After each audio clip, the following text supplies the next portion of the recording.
नमस्कार विद्यार्थी मित्रांनो, ई स्टडी एज्युकेशन या यूट्यूब चॅनलवर तुम्हा सर्वांचे पुनश्च एकदा स्वागत आहे। तर आज आपण या व्हिडिओच्या माध्यमातून इयत्ता 4थी शिष्यवृत्तीसाठी सराव प्रश्न पाहणार आहोत। चला तर मग व्हिडिओला सुरुवात करूया। बघा, बुडबुडे या शब्दाचे एकवचनी रूप खालीलपैकी कोणते? बुडबुडू, बुडबू, बुडबुडा, बुडबुड। बघा, या प्रश्नाचं बरोबर उत्तर आहे बुडबुडा।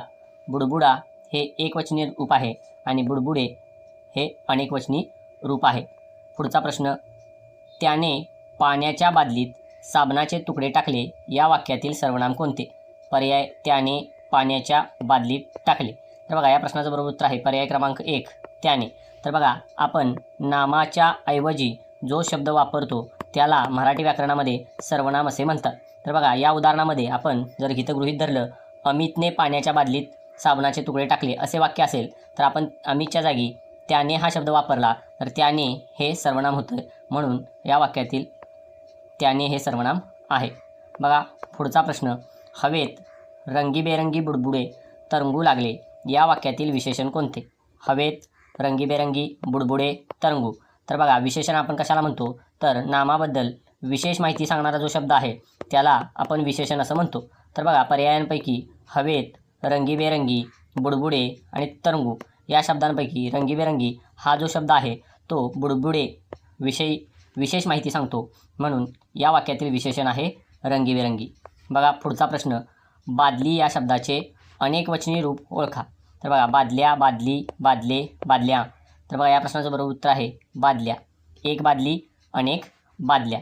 पुढचा प्रश्न पाहूया। तर बघा, दोघेही खूप हसले या वाक्यातील हसले हे काय आहे? नाम, क्रियापद, विशेषण, क्रियाविशेषण। तर बघा, या प्रश्नाचं बरोबर उत्तर आहे क्रियापद। तर क्रिया वाक्याचा अर्थ पूर्ण करणारा जो शब्द आहे त्याला आपण क्रियापद असे म्हणतो। तर बघा, हसले हा जो शब्द आहे त्या शब्दामुळं हे वाक्य पूर्ण होतं, म्हणून हसले हे या वाक्यातील क्रियापद आहे। पुढचा प्रश्न बघा, आनंद या शब्दाचा विरुद्धार्थी शब्द कोणता? सुख, हर्ष, दुःख, मोद। तर बघा, आनंद या शब्दाचा विरुद्धार्थी शब्द आहे दुःख। तर बघा, हर्ष आणि मोद हे दोन्ही एकमेकांना समानार्थी शब्द आहेत। पुढचा प्रश्न बघा, तर बघा, दिवस या शब्दाचे अनेकवचन काय होईल? दिवस, दिवसा, दिवसो, दिवसा।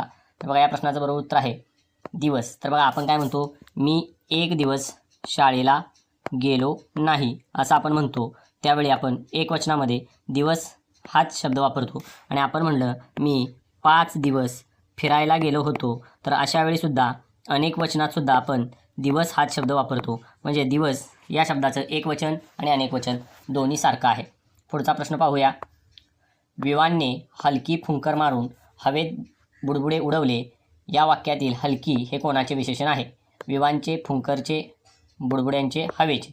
तर बघा, या प्रश्नाचं बरोबर उत्तर आहे फुंकरचे, कारण इथं आपण वाक्यामध्ये सरळ दिसतंय हलकी फुंकर, म्हणजे हलकी हा जो शब्द आहे तो फुंकर या शब्दाविषयी विशेष माहिती सांगतो, म्हणून फुंकर या शब्दाचं हलकी हे विशेषण आहे। पुढचा प्रश्न बघा, अरेच्चा हे तर इंद्रधनुष्याच्या रंगाचे बुडबुडे आहेत या वाक्यात कोणते विरामचिन्ह आलेले आहे? बघा, प्रश्नचिन्ह, उद्गारचिन्ह, पूर्णविराम, स्वल्पविराम।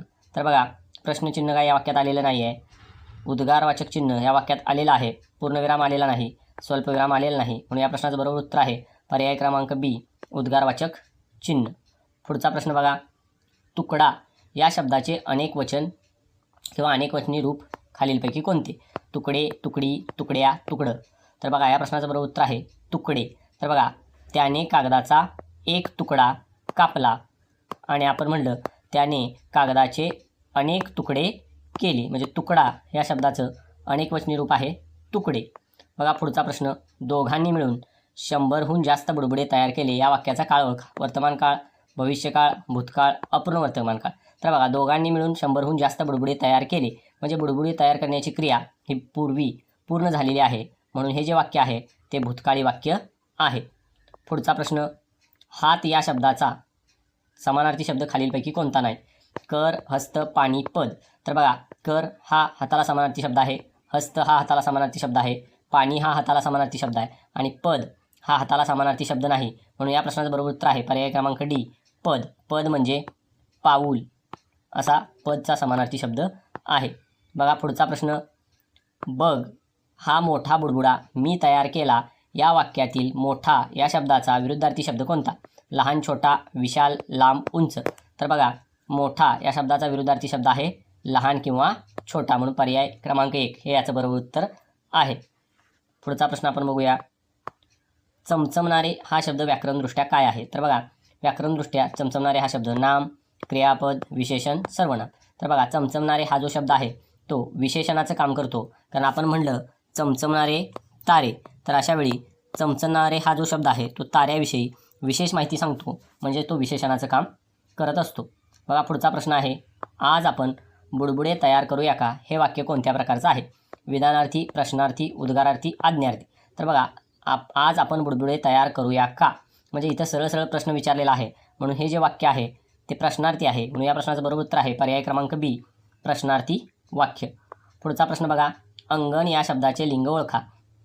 पुल्लिंग, स्त्रीलिंग, नपुंसकलिंग यापैकी नाही. तर बघा, अंगण, तो अंगण नाही, ती अंगण असं पण आपण म्हणत नाही, तर काय आपण म्हणतो? ते अंगण, म्हणून या प्रश्नाचं बरोबर उत्तर आहे नपुंसकलिंग, किंवा अंगण हा शब्द नपुंसकलिंगी शब्द आहे. पुढचा प्रश्न आहे. फुंकर या शब्दाचे लिंग ओळखा. तर बघा, पुल्लिंग, स्त्रीलिंग, नपुंसकलिंग, उभयलिंग. तर बघा, आपण साधारणतः लिंग ओळखताना तो, ती आणि ते या शब्दांचा आधार घेऊन लिंग ओळखत असतो. तर बघा, तो फुंकर असं होत नाही आहे, ती फुंकर असं होतं आहे, म्हणून या प्रश्नाचं बरोबर उत्तर आहे स्त्रीलिंग. फुंकर हा स्त्रीलिंगी शब्द आहे. पुढचा प्रश्न बघा. तर पुढचा प्रश्न बघण्यापूर्वी आमचा व्हिडिओ आवडला असेल तर लाईक करा आणि नवनवीन व्हिडिओसाठी चॅनलला सबस्क्राईब करा. तर बघा, पुढचा प्रश्न आहे. उतार्यात आलेल्या 100 या शब्दाचं व्याकरणदृष्ट्या वर्गीकरण कशात होईल? गुणवाचक विशेषण, संख्यावाचक विशेषण, सार्वनामिक विशेषण. तर बघा, या प्रश्नाचं बरोबर उत्तर आहे संख्यावाचक विशेषण. एका शाळेत 100 मुले होती. तर बघा, मुलांविषयी 100 हा शब्द विशेष माहिती सांगतो, पण 100 हे संख्यावाचक विशेषण आहे. तर बघा, पुढचा प्रश्न पाहूया. तर बघा, इथं आपला हा व्हिडिओ संपलेला आहे. तर असेच नवनवीन व्हिडिओ पाहण्यासाठी आमच्या चॅनलला नक्की भेट द्या आणि तुम्ही चॅनल सबस्क्राईब केल्याबद्दल तुम्हा सर्वांचे धन्यवाद.